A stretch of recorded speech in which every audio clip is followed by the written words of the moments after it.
And now I'm actually recording, so now I can. Oh, we didn't get all that other goodness before? Oh, that was good No, stuff. not a chance. Dang. Not a chance. Okay.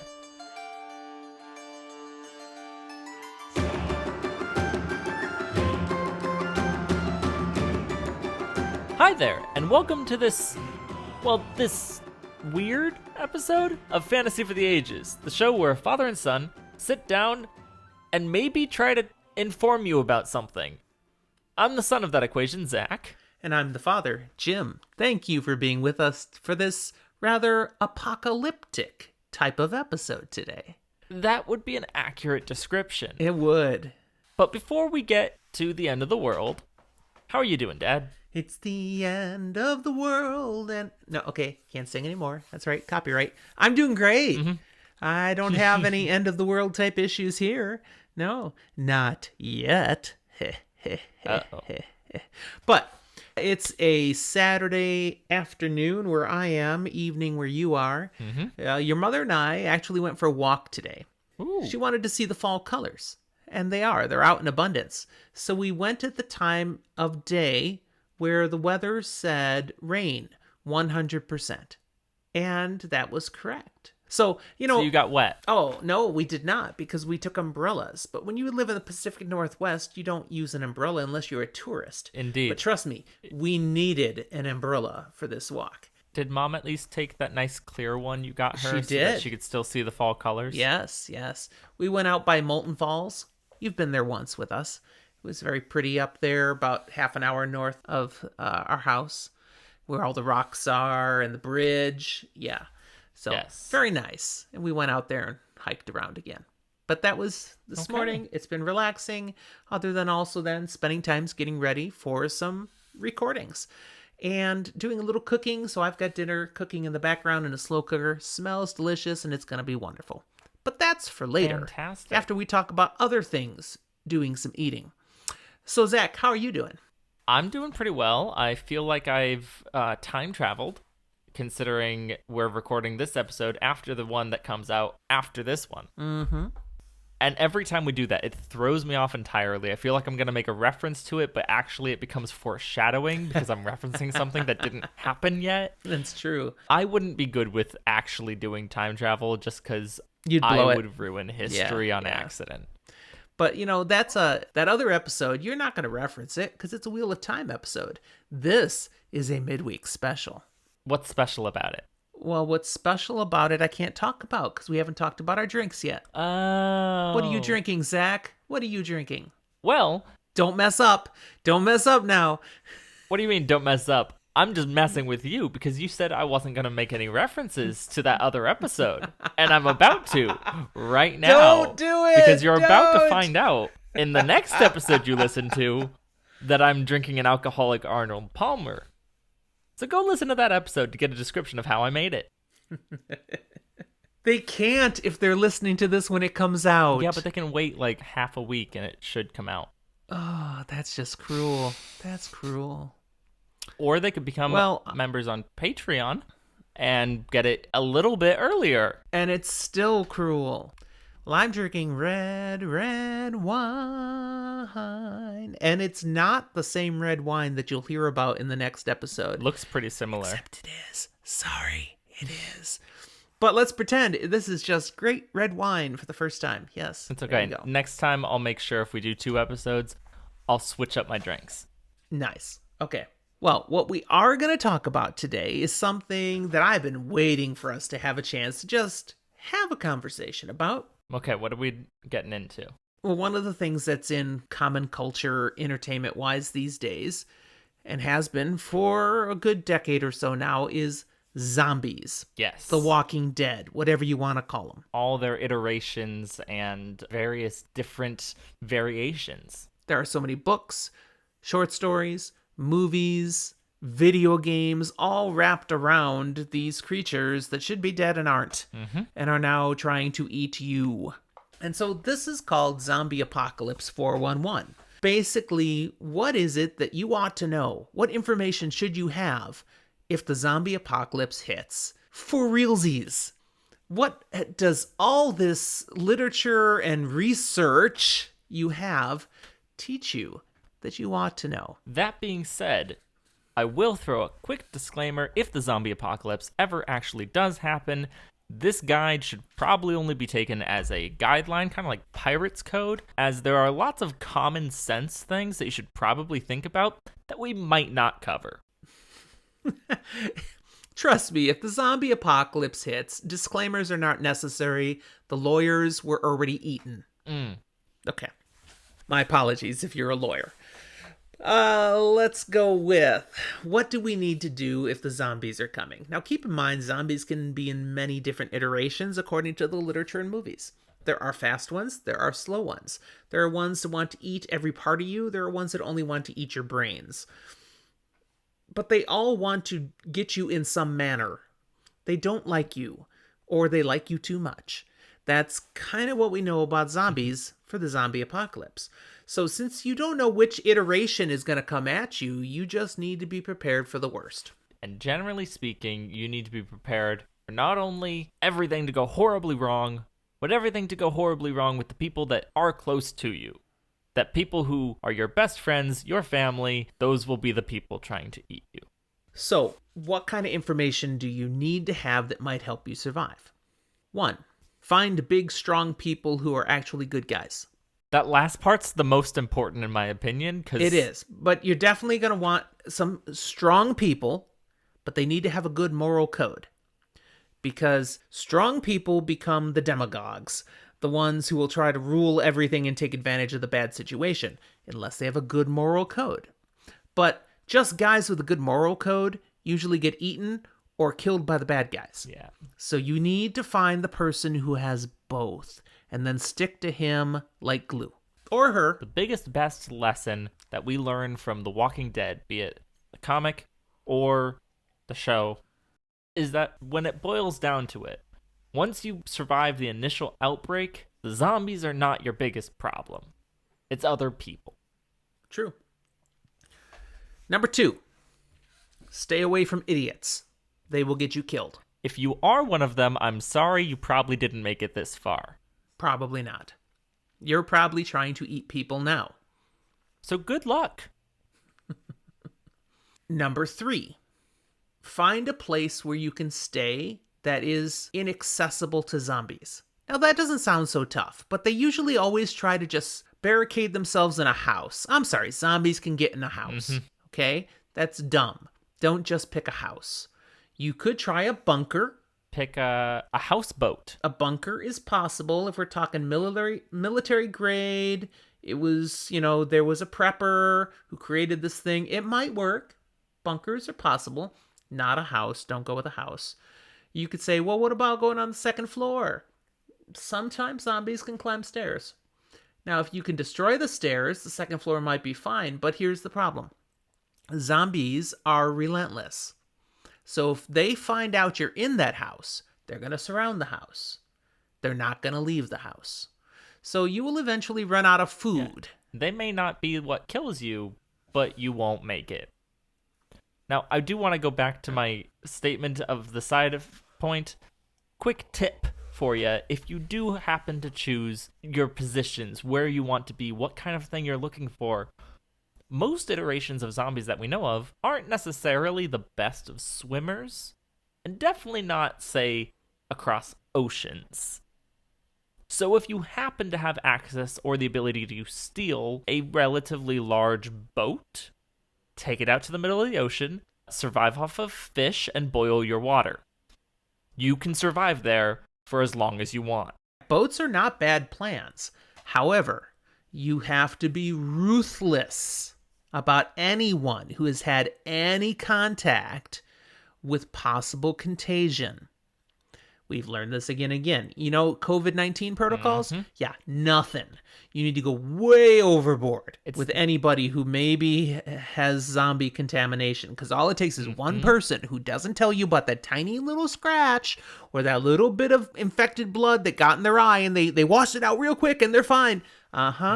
They go bad and it ruins your whole ship. Pretty soon, it's overrun. It's not quite a zombie adaptation, But a good take on something like that is actually the show, The Last Ship. Yes, very much so. There are a number of zombie movies and books that have involved ships, and they're usually a great place until they're not. Because somebody does something. Remember rule 2? Stay away from idiots. Usually an idiot takes down a ship. See, So, I always thought Rule 2 was double tap, but that's just in one movie. yeah, it's just one. We have so many resources to draw from here. Come on. Okay. All right, so we've got rule 1, rule 2, rule 3. And then they're not really rules. They're like guides. Pirate's Code. Guide 3. Yeah. Code. Okay. So, just another one that we'll go with. We're going to skip 4. This one's going to be 5. Why not? Why are we skipping 4? Because why not? I don't know. I'm so confused now. Okay. Just another one to know. Get good with crossbows and bow and arrows. Forget the guns. I appreciate that you said that, because that was actually going to be one of my things. And this leads to a side conversation that I just want to have between my dad here.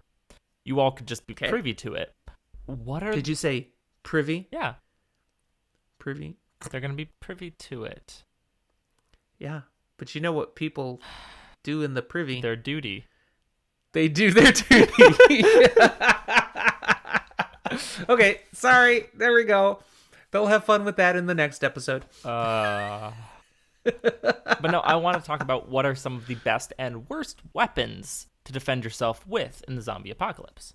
Okay, well, that's fair. Yeah. We'll spin into that next then. Mm-hmm. But just the point of crossbows and bow and arrows, I'd favor the crossbow because it's simpler for someone to use. It takes less skill. You don't have to be as technically skilled. Also takes less strength. Most of us haven't done a lot of training at the archery range. I have, actually. I would be competent with a bow and arrow. I taught it in PE class for years to students. This is before you were a student learning these things. It's been like 20 years since you've touched a bow. It's like riding a bicycle. I actually learned how to properly do this back in college, and I was pretty darn good right from the get-go. So I feel this would come back to me quickly. But crossbow, simpler to use, simpler to aim, less things that can go wrong. So I'd favor the crossbow. But what they have the benefit of is they're silent, relatively. I mean, when you shoot a gun, every zombie in the region hears that and comes to go, what's going on? That sounds like food. Okay, so you don't like the noise. It's not worth that cost. And bullets. You're going to run out of bullets. They're not going to keep making bullets. Crossbow bolts can be reused. So can arrows. And even if they break, you can make more of them more simply than bullets. Mm-hmm. I mean, they do learn how to make bullets in some of the fantasy series on zombies, but it tends to be rare. And if you happen to know how to make bullets, good on you.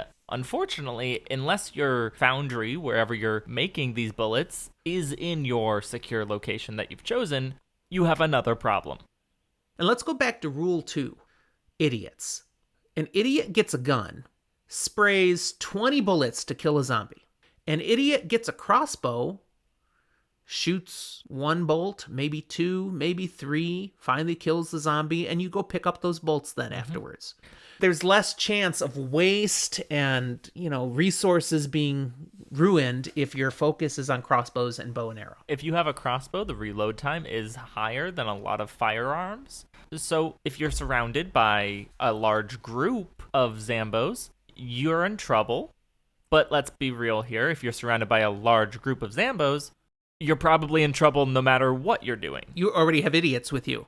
Yeah, that never should have happened in the first place.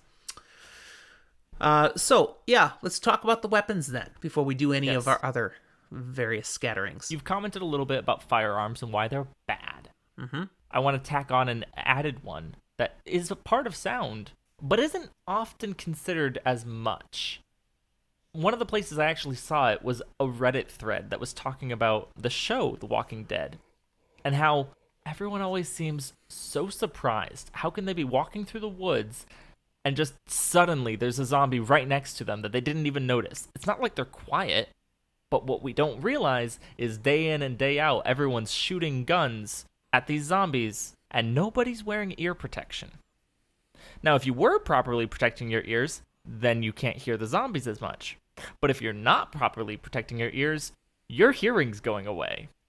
Interesting. So anything you can do to protect yourself and keep your senses more aware, probably a good thing when you need to make sure you know what's around you and what is trying to kill you.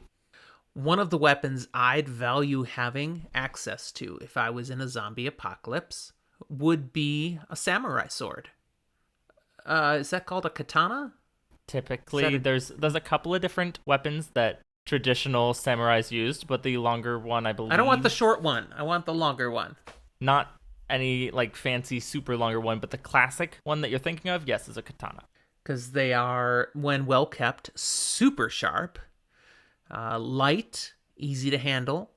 When you're dealing with zombies, you're not dealing with warriors. That's the kind of weapon I could usually benefit from. I can poke it right through into the brain, or I could just swipe and off goes their head. A lot of swords would have more trouble with it than a katana would. So I could deal with that one. Now, I'm going to unfortunately throw in the heads are harder to chop off than you think. We talk about this more often than probably I should. It's not the easiest thing. Granted, if you can manage it in a couple swings, it doesn't have to be pretty. You don't have to look cool. You just need to live. What do you think about a quarterstaff? We've seen it used. I think a quarterstaff is effective, especially if we follow Shaun of the Dead rules. Also, The Walking Dead does feature a quarterstaff very effectively. One of my favorite characters, actually. But the whole just bashing him in the head, that ought to work. It's effective. And when using a quarterstaff properly, the head's basically not there anymore. So you're great. I'm going to take a step further, though, and say my personal weapon of choice when it comes to a zombie apocalypse is actually a spear. Okay. In a number of different iterations, you can mess with it however you want to make sure the haft itself doesn't break. But the ability to use it more or less like a quarterstaff, but also a thrusting weapon to just pierce through a head and still give you the distance away from it so that it can't reach you. And you don't have the issue of ammo that you do with like a crossbow or bow and arrow. Mm-hmm.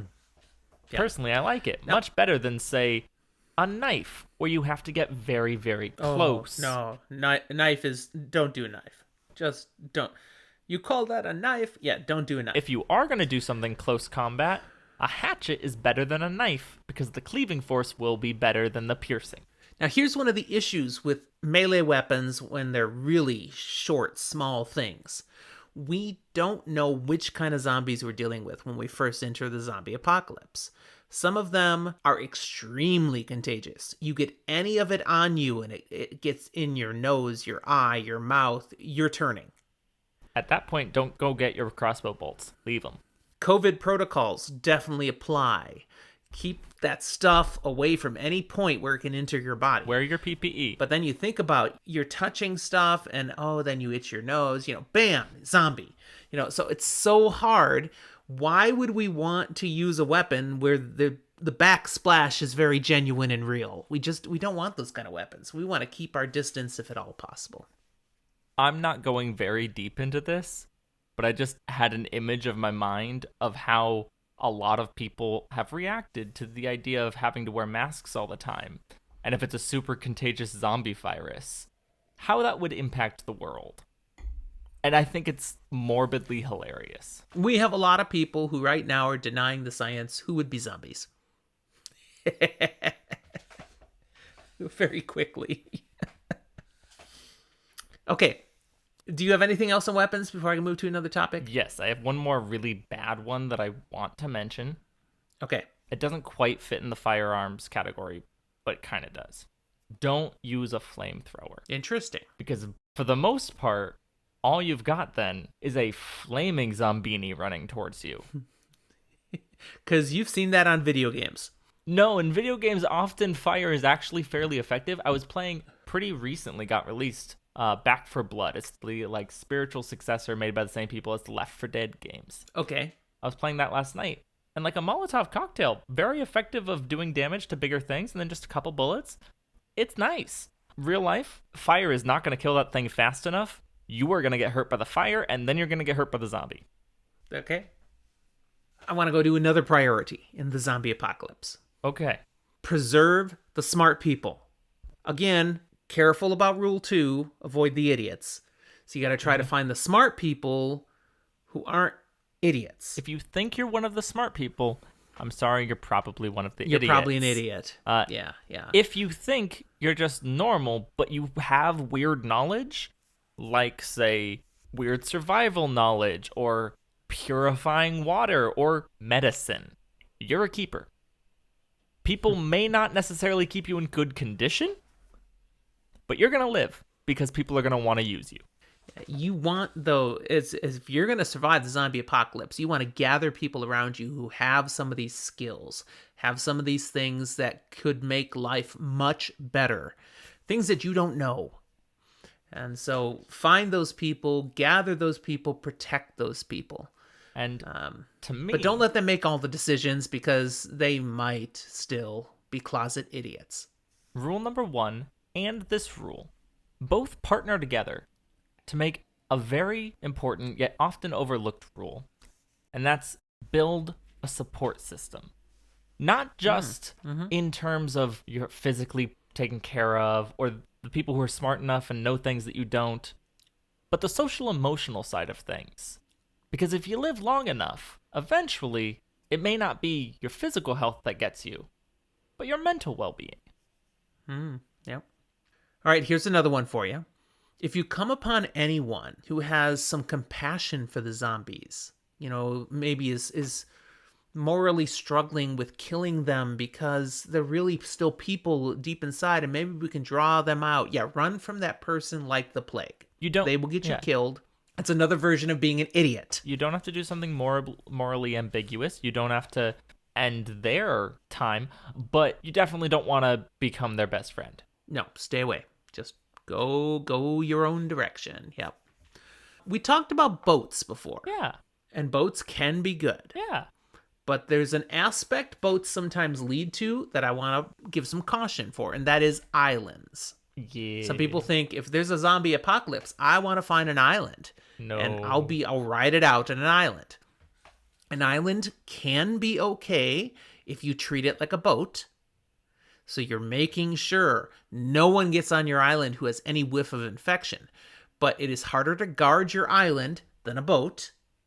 Because you're going to have people watching the shore at all times.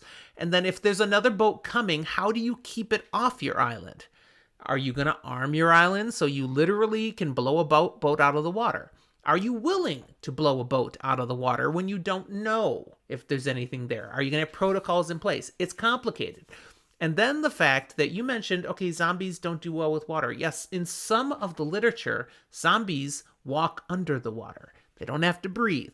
They actually make it to islands by being purely persistent. They just start walking until it starts to rise, and they come walking right out on shore. While on a boat, you're fairly okay with that because they would have to... They don't swim. Levitate through the water. But if they're just walking on the ground, an island's still attached. Yeah. So boats, better than islands. Now, create a floating city. Maybe find an oil derrick. That's not the right word. An oil rig.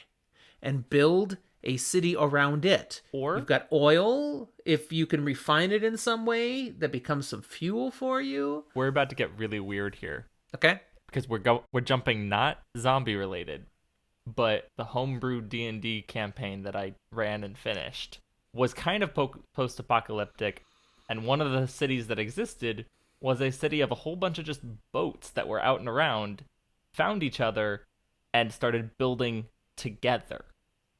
Take your boats and turn them into a floating city. Yes, totally. That's one option you would have. Yeah. Not a problem with that one. Another thing, and this goes well with the COVID-19 hoarding. If the zombie apocalypse hits, as fast as you can, scoop up the essentials. Find the toilet paper. Find the medicine. Find those basics. Heck, get some diapers, okay? You may need them. Find yourself, the or... various first aid supplies. And maybe yourself, yeah. Find the first aid supplies. Get all the canned food you can. Get a hold of these things. Don't assume they'll be there when you need them. Something as simple as toilet paper is a big value. Now, Because if you don't have it, you have to figure out what you're doing now.